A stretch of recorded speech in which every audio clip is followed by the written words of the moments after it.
and welcome back to Physios of Duty. So it's me Dr. Durga Tyagi and I am back again to help you out. So I've uploaded the video of first year important books, second year important books, and I thought I should continue the series because I got a lot of good response. So here's the third video, the third year important books. जब आप third year में जाते हो बहुत सारी confusions रहती हैं, बहुत सारे लोग अलग अलग बुक्स आपको सजेस्ट करते हैं, बट आपको हर सब्जेक्ट के लिए सिर्फ एक बुक लेनी चाहिए और उसी को रेफर करना चाहिए. नो मैटर आप किसी भी ऑथर की बुक उठाओ, इंपॉर्टेंट थिंग इज कि आप उसको पढ़ भी पा रहे हो कि नहीं.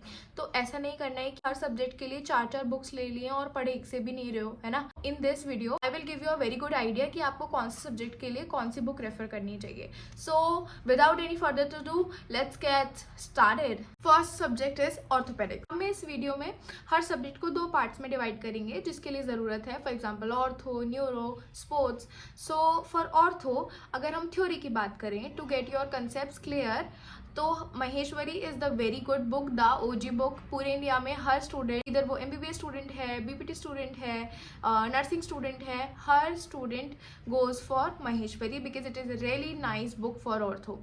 That is the theory part. Now for practical, for orthopedic practical you can go for this book. It has very nice clinical explanations. आगे बढ़ते हैं, मेरे फेवरेट सब्जेक्ट के ऊपर आते हैं, दैट इज न्यूरो. अगर हम थ्योरी के बारे में बात करें, मैंने लिंडसे से पढ़ा था. लिंडसे काफ़ी अच्छी बुक है अगर आपको बहुत ही सिंपल लैंग्वेज में बहुत ही कंसाइज कंसेप्ट के साथ आपको सारा थ्योरी कवर करना है. Lindsay is a very nice book. I still remember उसका पार्किंसन वाला चैप्टर में, मतलब मेरे माथे पे ऐसे छपा हुआ है. मुझे उन पेजेस का एग्जैक्ट कलर, उनकी इमेजेस अभी भी अच्छे से याद है बिकॉज बहुत अच्छी बुक है, आप उससे पढ़ सकते हो. नेक्स्ट अगर हम न्यूरो में एप्लीकेशन, BPT और फिजियोथेरेपी रिहैब में एप्लीकेशन की बात करें for neuromuscular diseases, O'Sullivan आपके टीचर्स ने भी आपको सजेस्ट की होगी और मैं भी यही करूँगी बिकॉज उससे अच्छी बुक अभी तक तो नहीं आई है रिहैब के लिए. It is very nice book. Now moving further, अगर हम सर्जरी की बात करें तो a lot of people will suggest you बेले. बट अगर आपको एक बेसिक नॉलेज चाहिए सर्जरी की, सारे सर्जिकल प्रोसीजर्स की, स्टरलाइजेशन की, तो मैं एक बुक सजेस्ट करूंगी, that is SRB's manual by Sriram. India में मोस्टली सभी ही BPT students go for this one और बहुत अच्छी बुक है, बहुत सिंप्लीफाइड है. आप मैं पर्सनली सजेस्ट करूंगी buy this one rather than Bailey because वो बहुत डिटेल्ड है और आप खुद कंफ्यूज हो जाओगे और पढ़ना बंद कर दोगे. गो for this one. Moving further, अगर जनरल मेडिसिन की बात करें, डेविडसन. पर्सनली मुझे जनरल मेडिसिन पढ़ना बहुत अच्छा लगता था. मुझे हर डिजीज़ का पैथोफिजियोलॉजी, उसका कॉजिंग एंजाइम, सबके बारे में पढ़ना बहुत अच्छा लगता था. तो अगर आपको जनरल मेडिसिन के लिए कोई बुक लेनी है तो Davidson is very good because उसमें सब कुछ बहुत अच्छे से फ्लो चार्ट, इमेजेस के थ्रू, बहुत अच्छे से डायग्राम के थ्रू सब कुछ एक्सप्लेन किया हुआ है.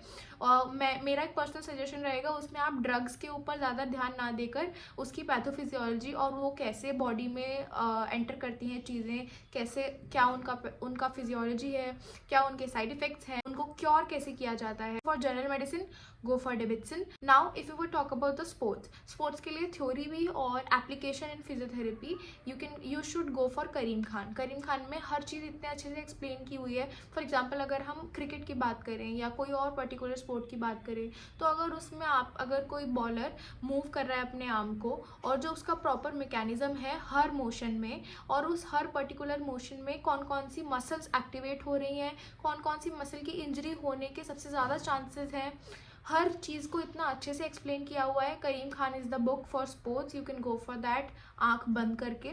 अगर आपके पास थर्ड ईयर में बायोमैकेनिक्स है, मैंने पहले भी बताया है, अब फिर से बता देती हूँ, rather than going for Cynthia and orchids, it is also nice book. मैं नहीं कह रही कि किसी ऑथर ने इतनी मेहनत करके ख़राब बुक बनाई है, बट इसकी थोड़ी सी डिफिकल्ट लैंग्वेज है. अगर आप बिगिनर हो तो आपके लिए बहुत मुश्किल होगा. और आप इतने प्यारे सब्जेक्ट बायोमैकेनिक्स और मोस्ट इंपॉर्टेंट सब्जेक्ट, अगर आपको किसी ने नहीं बताया है, जितना एनाटॉमी आपके लिए इंपॉर्टेंट है उतना ही बायोमैकेनिक्स आपके लिए इंपॉर्टेंट है. तो अगर इतने इंपॉर्टेंट सब्जेक्ट को पढ़ना है और इंटरेस्ट बनाना है, तो मैं तो इसको सजेस्ट ना कर आपको I would suggest this book because इसमें काफ़ी अच्छे से ईजी लैंग्वेज में लिखा हुआ है और एक ही बात को बार बार रिपीट नहीं किया गया है. नॉर्किन्स में ये चीज़ बहुत है, आप पढ़ोगे आपको लगेगा कि एक ही चीज़ कई बार रिपीट हुई है. वेरी नाइस कंसेप्ट, आपको पसंद आने लगेगी बायोमैकेनिक्स, और नहीं भी आए तो भी पसंद करनी है बायोमैकेनिक्स बिकॉज बहुत ज़रूरी चीज़ है.